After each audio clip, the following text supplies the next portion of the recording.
Wagner the Werewolf, Chapter 25, The Marquis of Orsini. Upon quitting the Arestino Palace, the Marquis of Orsini suddenly lost that bold, insolent, self-sufficient air with which he had endeavored to deceive the venerable Count whose wife he had dishonored. For dishonor now menaced him. Where could he raise the sum necessary to liquidate the debt which he had contracted with the stranger at the casino or gaming house? And as the person to whom he found himself thus indebted, to a stranger, a total stranger to him, he had no apology to offer for a delay in the payment of the money due. "Perdition!" he exclaimed aloud, as he issued rapidly from the grounds contingent to the Arestino mansion. "Is there no alternative save flight? Julia cannot assist me. Her jewels are gone. They are pledged to the Jew, Issachar. She was telling me so when the Count broke in upon us. What course can I adopt? What plan pursue? Shall the name of Orsini be dishonored, that proud name which for 3 centuries has been maintained spotless? No, no, this must not be." And in a state of the most painful excitement, so painful indeed that it amounted almost to a physical agony, the Marquis hastened rapidly through the mazes of the sleeping city, reckless whither he was going, but experiencing no inclination to repair to his own abode. The fact of the diamonds of his mistress having been pledged to Issachar ben Solomon was uppermost in his mind, for the reader must remember that he was unaware of the circumstances of their restoration to Julia, as it was at the moment when she was about to give him this explanation that the old lord of Arestino had interrupted their discourse. The diamonds, then, constituted the pivot on which his thoughts now revolved. They seemed to shine like stars amidst the deep haze which hung upon his mind. Could he not possess himself of them? The name of Orsini would be dishonored if the gambling debt were not paid, and one bold, one desperate step might supply him with the means to save himself from the impending ruin, the imminent disgrace.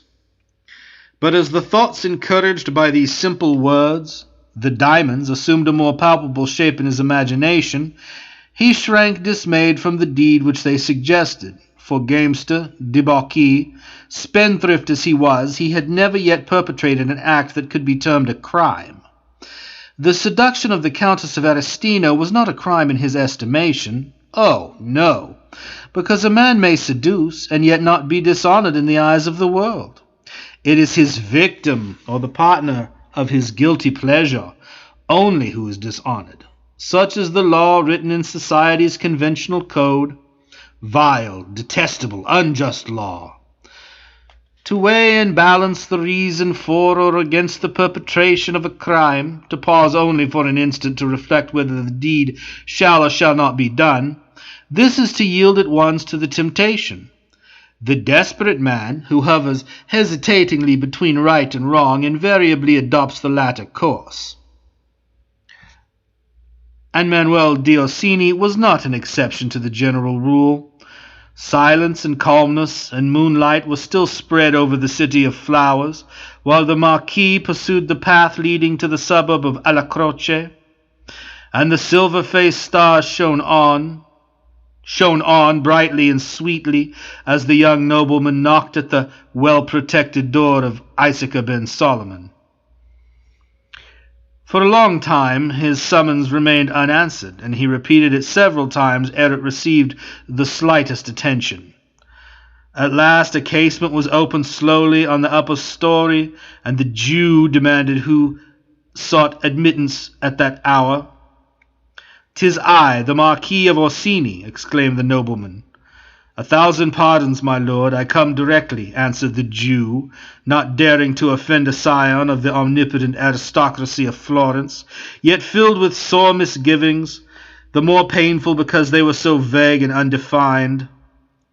In a few moments Manuel was admitted into the abode of Issachar ben Solomon, who carefully barred and bolted the door again ere he even thought of alleviating his acute suspense by inquiring the nobleman's business. "Deign to enter this humble apartment, my lord," said the Jew at length, as he conducted the Marquis into the same room where he had a few hours previously received the bandit captain. Icica, exclaimed Manuel, flinging himself upon a seat, you behold a desperate man before you.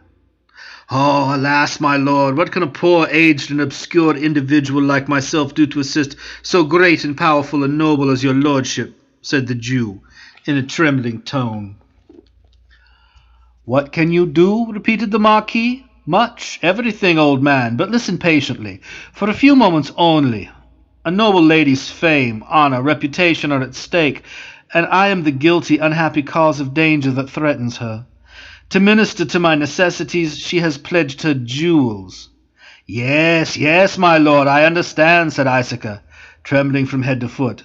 'Tis a plan by no means unusual nowadays in Florence. Her husband suspects the fact and has commanded her to produce the diamonds tomorrow. Her diamonds? Articulated the Jew in a stifling tone. Yes, her diamonds, exclaimed Manuel emphatically, and they are in your possession. Now, do you understand me? My lord. Let us not waste time in idle words, Icica, cried the Marquis. Will you permit this scandal to be discovered and involve the Countess of Arestino, myself, I, and yourself, old man, in danger and perhaps ruin? Perhaps, did I say? Nay, that ruin is certain to fall upon her. Certain also to overwhelm you, for the Count of Arestino is a councillor of state, and, added Manuel with slow, measured emphasis, the dungeons of the Inquisition open at his commands to receive the heretic or the Jew. Icica ben Solomon vainly endeavored to reply. Fear choked his utterance, and he sank trembling and faint upon a low ottoman where he sat, the picture of dumb despair. Ruin, then, awaits the Countess, ruin, and the Inquisition yawn to engulf you. And dishonor, the dishonor of having involved that noble lady in such a labyrinth of peril, attends upon me, continued Orsini, perceiving that his dark threats had produced the effect which he had desired. My lord, gasped the unfortunate Israelite, who could not close his eyes against the truth, the terrible truth of the prospect submitted to his contemplation. It is not for you to decide between the ruin of 1, 2, 3 persons, yourself being he who will, if possible, suffer most, resumed the Marquis impressively. It is, I say, for you to decide between exposure and the Inquisition on one hand, and the surrender of those paltry diamonds on the other. The diamonds, they are gone, exclaimed the Jew, his voice becoming almost frantic with the wild hope that suddenly struck him of being able to shift the danger from his own head to that of another. The captain of the banditti, Stefano Verina, was here a few hours ago, here in this very room, and he sat where your lordship now sits.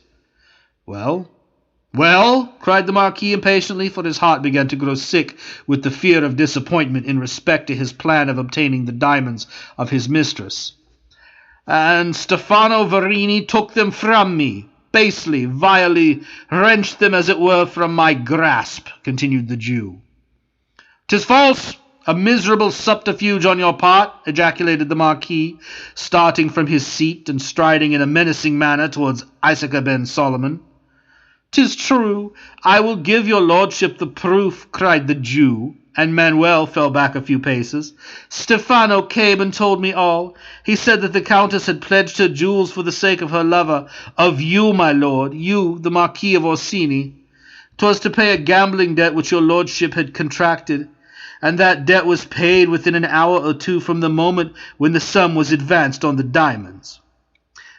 Moreover," continued Icica, still speaking in a rapid, excited tone, "moreover, Stefano was hired by the Countess to regain them from me." "Liar!" thundered the Marquis, again rushing towards the defenseless old man. "Patience, my lord, patience for an instant, and you will see that I am no utterer of base falsehoods. The robber captain examined the diamonds carefully, yes, most carefully, and while occupied in the scrutiny, he let drop expressions which convinced me that he was hired by the Countess. 'The inventory is complete,' he said, 'just as it was described to me by her ladyship.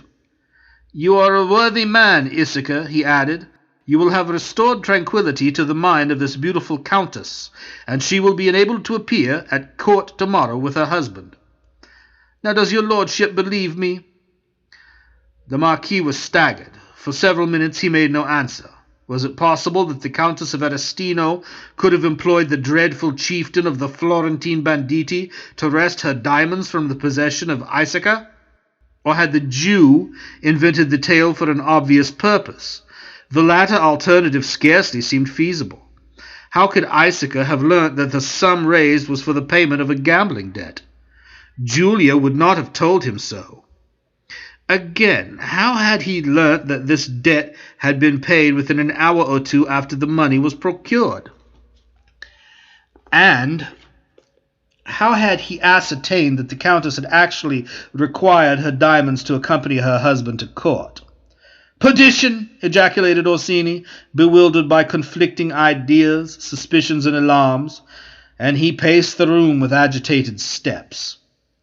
Nearly a quarter of an hour thus elapsed, the silence being occasionally broken by some question which the Marquis put to the Jew, and to which the latter had his reply ready. And each question thus put, and every answer thus given, only served to corroborate Isaaca's tale, and banish hope still further from the breast of the ruined nobleman. At length the latter stopped short, hesitated for a few moments as if wrestling with some idea or scheme that had taken possession of his mind. Then, turning abruptly towards the Jew, he said in a deep, hollow tone, "Isaaca, I need gold." "Gold? Gold, my lord?" ejaculated the Jew, all his fears returning. Surely, my lord, her ladyship will supply you with—" "Fool! Dolt!" cried the Marquis, terribly excited. "Do you not see that she herself is menaced with ruin, that the villain Stefano must have kept the diamonds for himself? That is, granting your tale to be true." At that moment there was an authoritative knock at the house door. "This is Stefano Verina himself," exclaimed the Jew. "I know his manner of knocking with the rude handle of his sword. What can he want? What will become of me?" "Stefano Verina, say you?" cried the Marquis hastily. "Then admit him by all means, and the possession of the diamonds of the Countess shall be disputed between him and me at the sword's point." Manuel de Orsini was naturally brave, and the desperate position in which he was placed rendered his tone and bearing so resolute and so determined that Isaaca feared lest blood should be shed in his dwelling. my lord," he said in an imploring tone, "depart or conceal yourself." "Silence, signor," ejaculated the Marquis, "and hasten to admit that captain of banditti. I have heard much of Stefano Verina, and would fain behold this formidable chieftain." The Jew proceeded with trembling limbs and ghastly countenance to obey the orders of the Marquis, and in a few moments he returned to the room, accompanied by Stefano Verina.